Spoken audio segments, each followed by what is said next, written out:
Hi. Okay, sorry, I'm late. So we'll start with the sound and give us some time to tune in.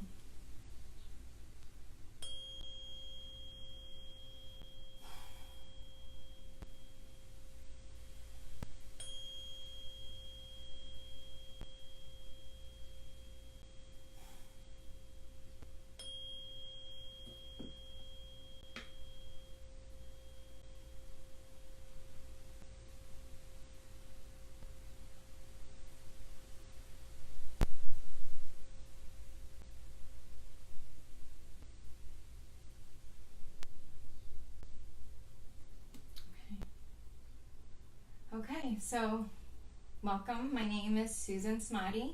Thank you so much for being here, Sacred Connections. So today's topic, I think, is quite controversial, and I'll tell you why. We're talking about free will. What is free will? Okay, here we go. So free will, do we really have that? Is that a concept that we actually have? In a larger sense, we have free will. In a lower sense, our ego sense, our human ego sense, we have something that is like free will, but it's actually not what you may think. Because our soul chose this life, right? So in the soul sense, the soul, the higher aspect of us, has free will, true free will. It's actually divine will. The ego self thinks that, or wants to think that it has free will. But in actuality, it doesn't. Because whatever we chose to experience in this life, we wrote out, basically. We signed the contract, sealed it, delivered it, and then we were born. So we actually don't have free will in the sense that we may think. Okay, so because this is such a controversial topic, I feel I'm a little bit hesitant to talk about it because I don't know how it's going to be received.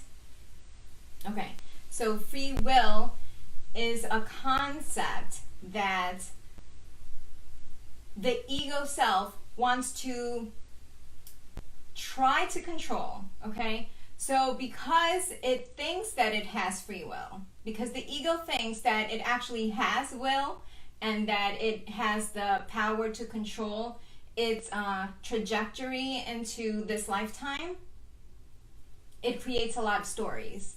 So what happens is, okay, so in the ego sense, sorry that I'm so all over the place, but I'm trying to explain a concept that's really out there. So the ego has some sort of free will, but it actually is the free will of the behavior and the thoughts that it latches onto and the feelings that it feels. So in that sense, yes, we have free will. The human body, the human construct, the ego self has free will because you're choosing to behave a certain way. So it's a choice of action. It's a choice of thought and feeling. So we are feeling, thinking, and behaving or acting, right? Hi, Greg. Hi, Angie. How are you? Thank you for being here. So in the sense of the ego thinking that it has free will, it's actually through those three things. The choice to choose how you're going to act, what you're going to give attention to, what thoughts you're going to latch onto, and what you're going to feed into how you're feeling, if that makes sense, okay? So it's actually those three things that you have free will over. You have free will over what you want to wear, because it really doesn't matter. If you want to wear a red shirt or a blue shirt or a black shirt today, it really doesn't matter. It has no effect on your trajectory. So what happens is we have free will over the timelines. The timelines is what we're actually choosing to create as we're choosing our thoughts, feelings, and how we act, Eventually, though, we're going to all end up in the destiny point that we actually wanted to experience, or the experience that we signed up for, if that makes sense. So the lessons that we chose to learn are going to be learned no matter what, you know. So we don't really have free will in that sense, because then that's divine will. Greg says, I remember us having this exact convo a while back. Yeah, I don't really remember that, but yeah, it's something that has been brewing for a long time. So the true will is the divine will. It is our soul will. It is our heart, what our heart wanted to experience, what our soul wanted to experience in the here and now. What we actually have, the ego has the free will of the timelines. That means that if you allow your ego to control what you think, feel, or how you act, how you behave, that is going to build your timeline, if that makes sense. So how you get to your point, your destiny point, or the point of your destination really depends on how you're acting, thinking, and feeling. So you can go from A to Z in a straight arrow, in a straight shoot, or you can get to Z and take, B, C, D, E, F, G, H, I, and go all around yourself, go up the rocks, go down the rocks, go up the mountain, down the mountain, go into the river, swim a little while, so it's going to take a long time to get to your point, to your Z point, the destiny point. You're going to get there no matter what. How you get there is what you're actually choosing by your thoughts, feelings, and actions. So I think that's as clear as I can get it right now. So why am I talking about this specifically is because, oh boy, so I had a Vedic astrology consultation done.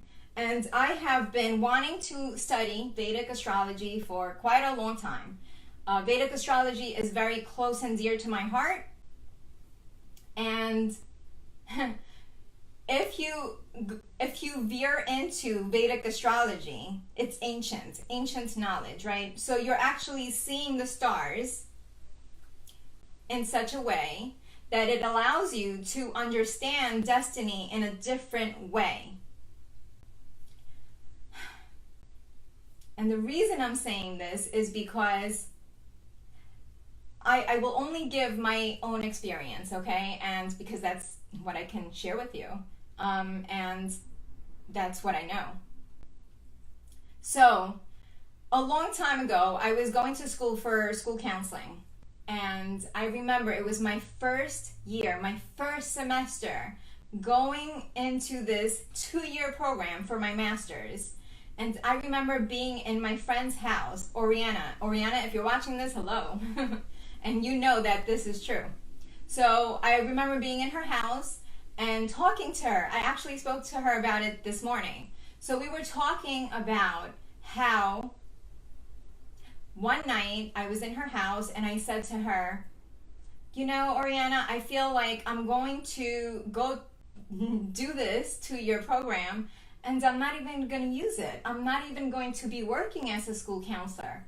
I'll probably be reading for people. So I remember her reaction very clearly because she looked at me like I had 7 heads and she said, "You're crazy. You're absolutely crazy. You think that this is what you're going to be doing? So why are you going to school? You're going to school for a reason. And if you're not going to actually do that, why are you bothering? Why are you wasting money and time?"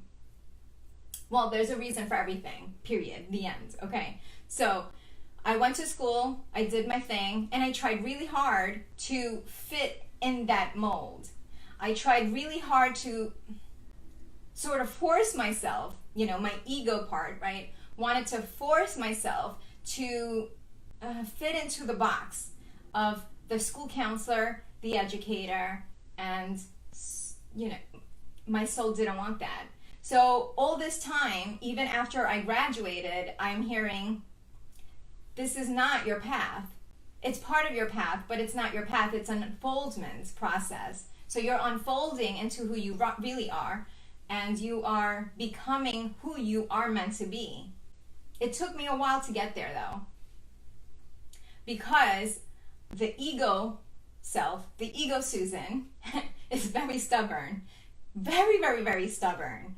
And I wanted to try to control how my life was built, because I truly know that we can create our own reality. So I did everything I could to create my reality based on my ego self. It doesn't work that way, because no matter how hard I tried, I always felt that I wasn't in the right place. I wasn't in the right frame. I wasn't liberated. So once I came to peace with that, I actually became liberated, and I actually became more of who I am and who I always was meant to be, the creative soul that I am, right? So according to the Vedic astrology, going back to the Vedic, I was absolutely amazed by this consultation. And it was only a career consultation, because people have been trying to influence me, even now, even still, okay? So it's hard enough to be doing this work on my own self and trying to teach that to others and trying to help others and guide others. But then to have the naysayers come up and reflect to me the doubts and the fears that are still inside me, because if it wasn't inside me, I wouldn't even create that reflection, because I take full responsibility for all of my life.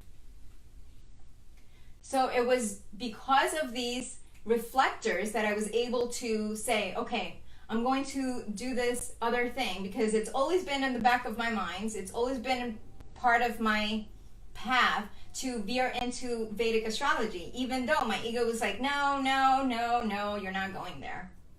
I went there, and I found this man, this Vedic astrologer, on YouTube. He is amazing. If you haven't checked him out, KRS, please check him out. He's got over 200,000 subscribers. He's been doing this quite a while, and he is absolutely phenomenal, okay? So I am planning on probably taking the academy with him. Although I've started to learn Vedic astrology, I really want to learn from him, because he seems to have a very clear view, and I like how he interacts, and I like how he works, and he's actually quite entertaining in his videos. So I do suggest that you check him out. His name is Kapil. I don't really, I think it's Raj, but check him out, KRS. And if I remember, I will plug in his YouTube channel so you can actually check it out. He's amazing. So in the Vedic astrology, he basically, hi Lauren, thank you for joining. We're talking about free will and whether we actually have it or not. So we've talked a bit about it. Okay, so according to the Vedic astrology consultation, I'm actually on my path now. So it took me as long as it took me. So I was going round and round, right? Because my destiny will always be there. My destiny will always be, Z.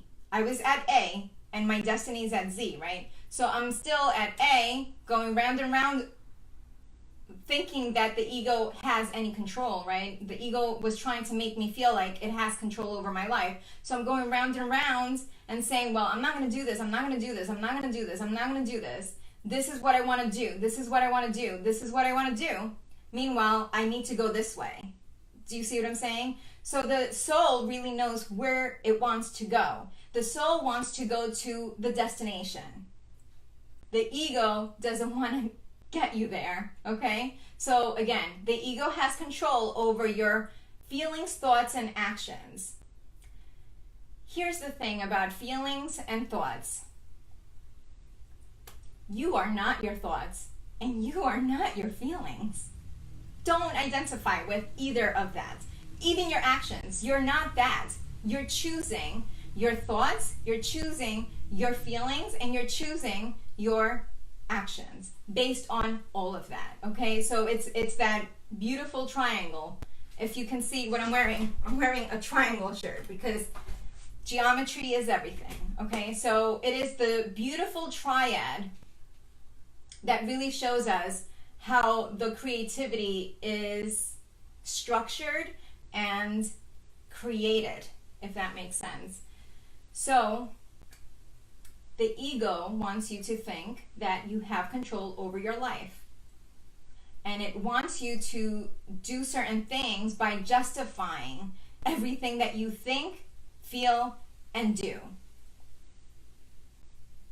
In actuality, your soul is the free will. Your soul chose to experience the lessons and to experience the lifetime with those that come into your life as reflectors, because everything's a projection, right? This is the matrix and this is the game that we're playing. So the reflections are there to help you in your journey in order for you to see yourself, in order for you to master yourself, in order for you to master your ego. Because the ego, like I've said before, is not real. It's just an illusion that we've created in order to face this dualistic reality, which we have control over changing as a collective, because that's the collective field. Let's talk about the collective field now. I'm sweating, by the way. It's so hot in here. The collective field is the field that is creating the thoughts and the feelings, and ultimately it's helping mold your actions because of the feelings and the thoughts. That means that when people, because everyone's connected energetically, we're all one, right? So when people decide to put energy, put their own power into the thoughts that they're choosing, because, you know, the way I see thoughts is basically like we're standing at a meadow, and these thoughts are like these little clouds that are going up here, right? And then you are bombarded by all these clouds, you're bombarded by all these thoughts, and then you choose to put your attention into one thought and you grab onto it, and then you give your power to it, and then it takes a life of its own. And if you want to know if demons are real and if evil is real, it's actually the thoughts that you're helping create. Because in reality, there is no evil, there are no such thing as demons and evil things. I just don't see it. It's not part of my reality. It has come to me, it has come to my attention, and I've noticed that it's actually trying to feed off of our fear and our belief. So if we believe in it and if we feed it, then it gets more power, because we're giving our power to these illusions, these thoughts. That's what they are. They're all thoughts, right? So because we're a collective, it doesn't really matter that much that you're conscious and that you're not putting any mind to these thought patterns, because they're still out there and you're part of it. You're part of the collective. So therefore, until everyone is at a point that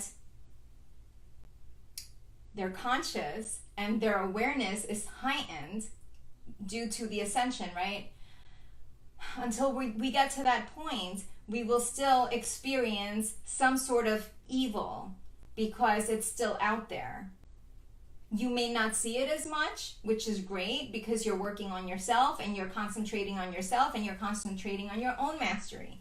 And that helps. And that helps the collective, because as you are focusing on yourself, you're actually clearing out these old programmings that have been here for eons, since the fall of Atlantis. Okay, so once we do that and we clear enough away by concentrating on our self-mastery, then we will see that projected in the outside world, because you will be the model for the different people to do the same. You will be that ripple in the ocean. You will be that ripple in the river, and you will create that, right? And other people are constantly watching you. You know, we're all the same, right? And we are all special, and we all matter.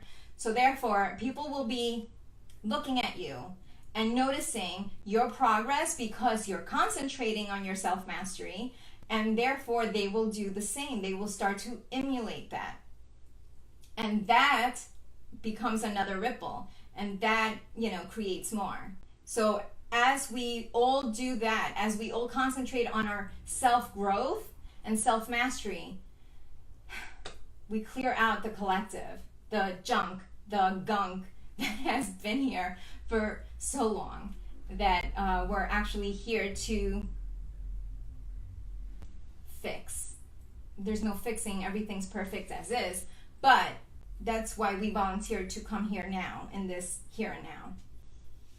Okay, so let me see. I just want to see one thing. The mind is supposed to serve the heart. When we make the mind's the power, it is based in fear. Thanks, Lauren. That's true. The mind is supposed to serve the heart, but if we're not focusing on our heart, the mind is controlling us and is trying to limit our potential. So let me see if there's anything else. So I basically suggest for you to check out Vedic astrology, and I'll tell you what the difference between Vedic astrology and tropical or Western astrology, what we usually use here. First of all, Vedic astrology is ancient knowledge based on the constellations. So it doesn't focus on what's happening here. It's really focusing on what's happening out in the stars, okay? Because as above, so below. So they know that depending on how the stars were formed within your chosen time and date and location of birth, that is your destiny. And you can really tell everything about your life through a Vedic reading. Whereas the Western or tropical astrology concentrates a lot on free will and concentrates a lot more on psychology. So, you know, my background is obviously in psychology, so I've always loved the astrology for Western people. And so I focused a lot of time and effort in learning Western tropical astrology. But my roots, my true roots, my soul roots are actually based off of Vedic astrology, because Vedic astrology knows that it's due to your soul. It's due to that divine will that you have as the soul. That's what creates your reality. And that's what you really wanted to experience in the here and now. So it helps us really to tune into our soul. Unless you're coming out of fear. If you're coming out of fear, don't do it. Don't even venture into Vedic astrology, because you're just gonna create a mess. Don't do it. But if you're really wanting to work on your self-growth and really tune into your soul and you're, you know, heart-centered, then please do check out Vedic astrology, because the information that you can get from Vedic astrology is just priceless. It is. So it's a little different. It's just a different language to speak about the stars and about ourself. So I hope that that's clear, so you know what to expect if you were to venture into Vedic astrology. And that made sense in my explanation of how we, as the human, don't really have free will. That it's actually the will of what we're choosing to put our focus on, our energy into. That's the will that is really truly our free will as a human. The free will that we have is actually our soul will. So that is what I have for you today. Let's pull a card from Keepers of the Light by Kyle Gray. Okay.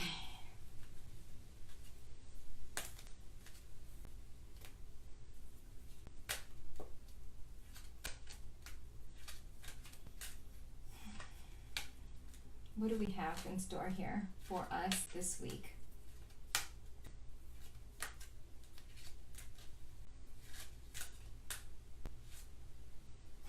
Master Buddha, increased awareness. Well, I suggest Vedic astrology to increase your awareness, okay? So,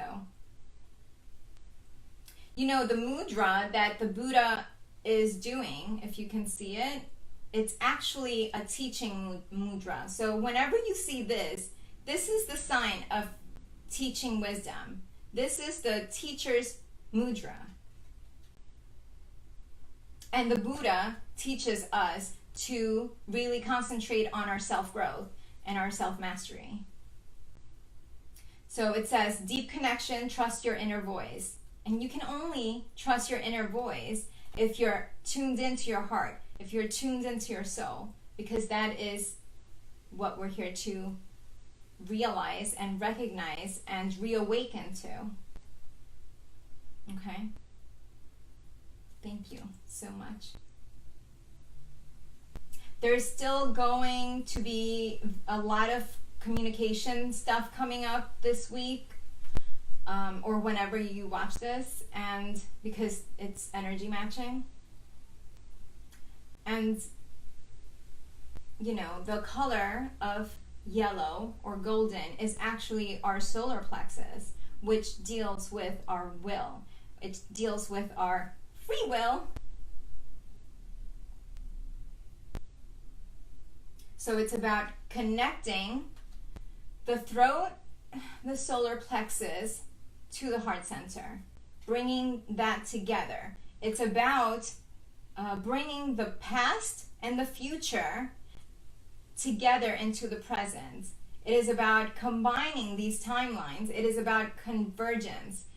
Right now, we're going into this field of converging our timelines, bringing these timelines together so that you can be in a frame of mind or a frame of reference to actually be in the present moment and have that past and future align with it.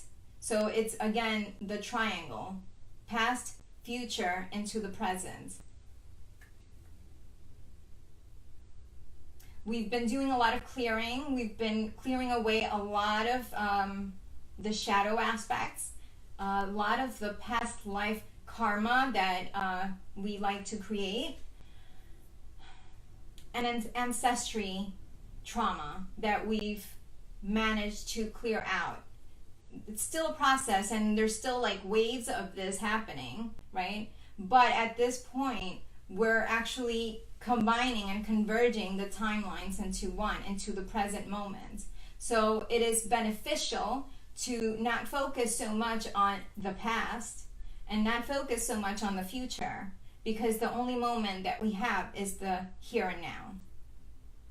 Presence is so important. It's so important for our evolution. It's so important for our ascension. It's so important for our self-growth and self-mastery. Truly. So meditation really helps us be in the present moment and become more aware of the present moment, becoming more aware of where we are and who we are and what we are.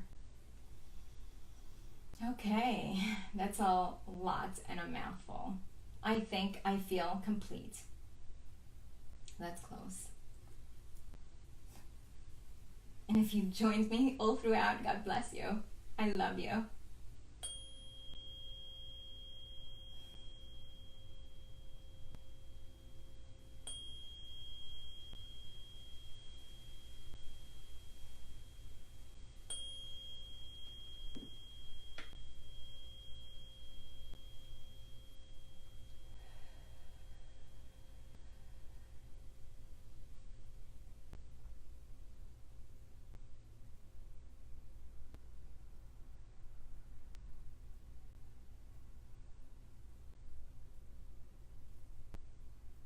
I feel the connection within my heart, connecting to your heart.